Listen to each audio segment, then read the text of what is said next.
সারা বাড়িতে আর্যকে তন্ন তন্ন করে খুঁজলাম, কোথাও খুঁজে পেলাম না। কাউকে কিছু না বলে ওদের কোথায় চলে গেছে কিছু বুঝতে পারছি না। পেলে নিখিল? এতবার করে ফোন করছি, বারবার ফোনটা সুইচ অফ বলছে। মা জননী, আমি তো বাগান দেখে এলাম, ওখানে তো কেউ নেই। আমি জানতাম এমনটা হবে। আর্য এ বাড়িতে ফিরে আসাটা মেনে নিতে পারবে না।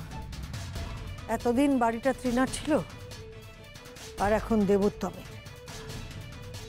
আমাদের অবস্থার তো কোনো পরিবর্তন হলো না।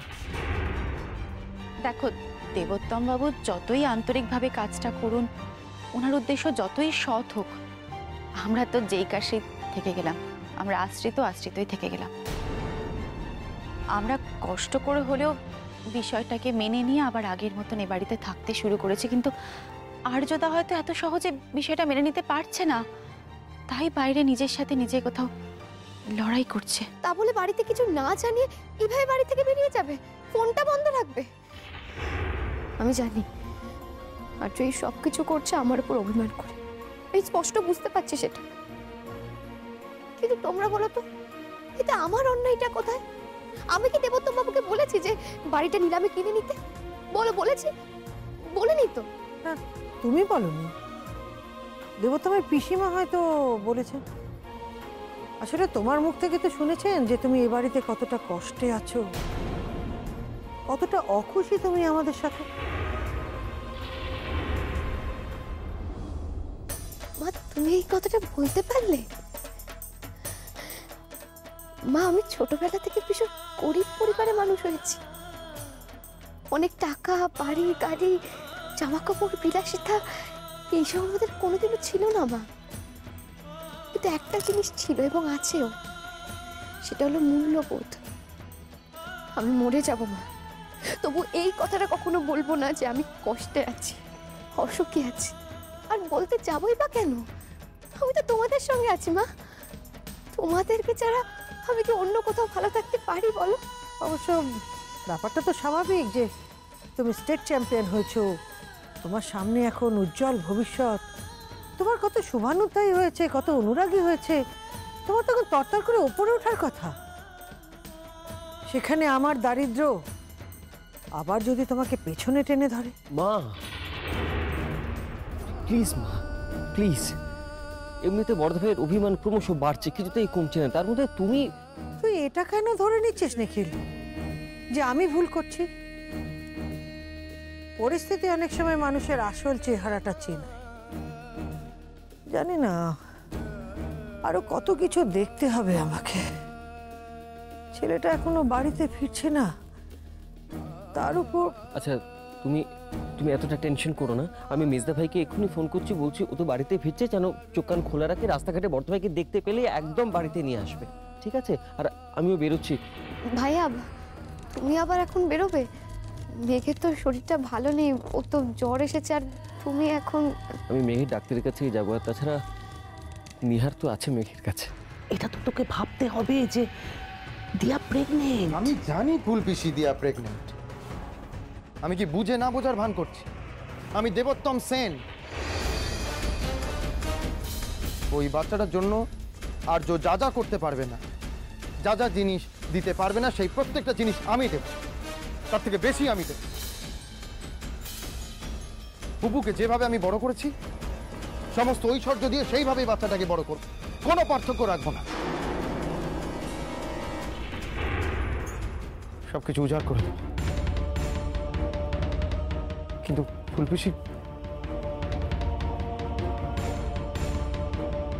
আমার দিয়াকে চাই। আমি আর সত্যি এইভাবে পারছি না। আমার কাজে মন লাগে না, আমি কাজ করতে পারি না। শুধু আমিও তাই চাই। হ্যাঁ হ্যাঁ দেবো, আমিও তাই চাই। দিয়া এই বাড়িতে আসুক, তোর জীবনটা, পুপুর জীবনটা, এই সংসারটাকে ভরিয়ে তুলুক, সেটা আমিও চাই। কিন্তু দেখ না, দিয়া আর্যকে ভালোবাসে, কি করে তুই বাধ্য করবি বলতো? কি করে বাধ্য করবি? করবো বাধ্য আমাকে ভালোবাসার জন্য, তাই বলতে চাইছো? আমার ভালোবাসা দিয়ে আমি সব কিছু ভুলিয়ে দেবো দিয়া। এমনভাবে ওর মনের মধ্যে, ওর মাথার মধ্যে আমি জাঁকিয়ে বসবো যে she will forget everything that she has. আর এভরিথিং এর মধ্যে আই ইনক্লুড আর্যকে আমি ভুলিয়ে দেবো দিয়ার মাথা থেকে। এই আমি তোমায় কথা দিলাম তুলসী।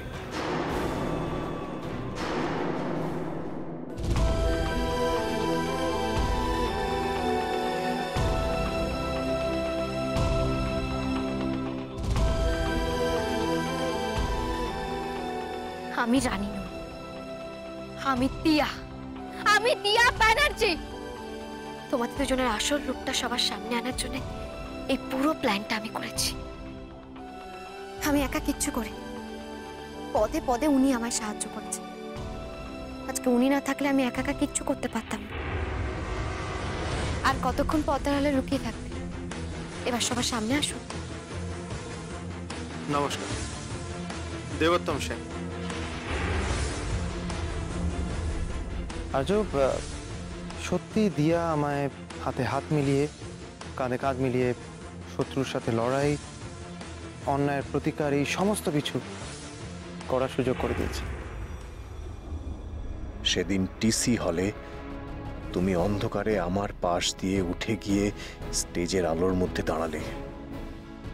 আমার বারবার মনে হচ্ছিল তোমার জীবনে এই অন্ধকারের জন্য আমি দায়ী, আর তোমার জীবনের সমস্ত আলোর উৎস দেবোত্তম সেন।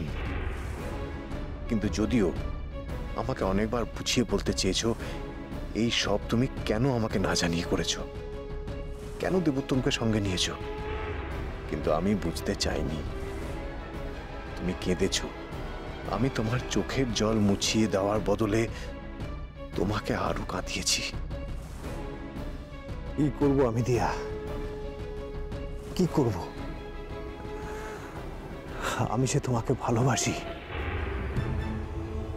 তাই তাই আমি তোমার প্রতি এতটা পসেসিভ। তোমার লড়াইয়ে তোমার পাশে অন্য কাউকে দেখে আমি তো হার্ট হবই। দিয়া, তোমার দেওয়া যন্ত্রণাটা তোমাকে ফিরিয়ে দিতে গিয়ে আমি আমাদের সম্পর্কটা নষ্ট করে ফেলছি। কিন্তু বিশ্বাস করো, আমি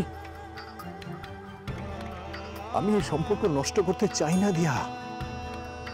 আমি চাই না এই সম্পর্ক নষ্ট করতে, কিন্তু আমি কোনো মতেই আমার রাগ, দুঃখ, অভিমান কিছুতেই আমি এগুলোকে আটকাতে পারছি না, কিছুতেই না।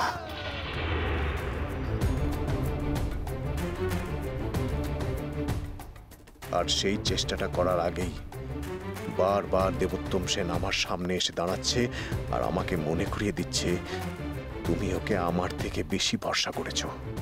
তোমাকে সব থেকে বেশি ভালোবাসার অধিকার, সব থেকে বেশি ঘৃণা করার অধিকার, তোমার উপর সব থেকে বেশি অভিমান করার অধিকার, রাগ করার অধিকার, তোমাকে কষ্ট দেওয়া, আনন্দ দেওয়া, তোমার পাশে দাঁড়ানোর অধিকার, এই সব কিছু যদি কারোর থেকে থাকে তাহলে সেটা আমার, শুধু আমার। কে দেবোত্তম সেন যে আমার থেকেও বেশি অধিকার ফলাতে চেষ্টা করছে দিয়া? কে?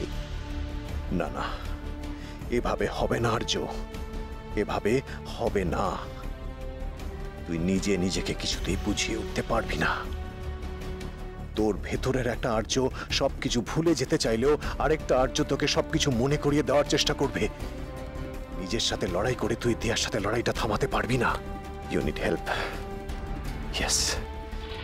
দেবোত্তম সেন দিয়াকে নিয়ে যাই ভাবুক না কেন, সেটার জন্য তো দিয়া দায়ী নয় বর্তা ভাই। তুই কি বুঝতে পারছিস আমি তোকে কি বলতে চাইছি? এতদিন ধরে দিয়া আমাকে যা বলতে চাইছে আমি বাড়ি গিয়ে সব কথা শুনবো।